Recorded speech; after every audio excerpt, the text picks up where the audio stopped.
എന്നെ ഒന്ന് കേൾക്കാമോ? നമ്മളെ കേൾക്കാൻ ആളുകളില്ലാത്ത, ആർക്കും സമയമില്ലാത്ത ഒരു കാലമാണ്. എന്നാൽ ആരോടെങ്കിലും ഒന്ന് തുറന്ന് സംസാരിക്കാൻ ആഗ്രഹിക്കുന്ന ഒട്ടേറെ മനുഷ്യർ നമുക്ക് ചുറ്റുമുണ്ട്.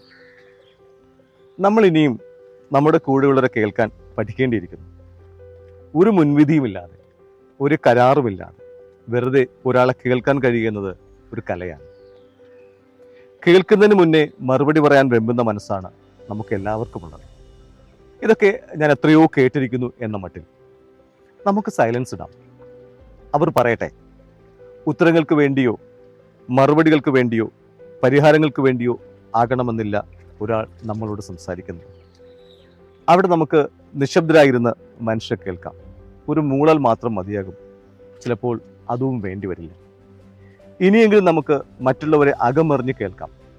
നമ്മളൊന്നും ചെയ്യണ്ട, ചുമ്മാതങ്ങ് കേട്ടാൽ മതി. നല്ല കേൾവിക്കാരാവുക എന്നാൽ ഏറ്റവും മികച്ച മനുഷ്യരാവുക എന്ന് തന്നെയാണ്. ഇടയ്ക്കൊക്കെ മറ്റുള്ളവരെ കേൾക്കാനും നമുക്ക് സമയം കണ്ടെത്താം. എന്തിന് നമ്മൾ അവരെ കേൾക്കണം എന്നതിന് എന്തിന് നമ്മളെ മറ്റുള്ളവർ കേൾക്കണമെന്ന് തിരിച്ചു ചോദിച്ചാൽ അതിനുള്ള ഉത്തരം കിട്ടും. കേൾക്കാനും പറയാനുമാണല്ലോ നമുക്ക് ചെവികളും വായും തന്നിരിക്കുന്നത്. തുറന്നു പറയാൻ, തുറന്നു കേൾക്കാൻ.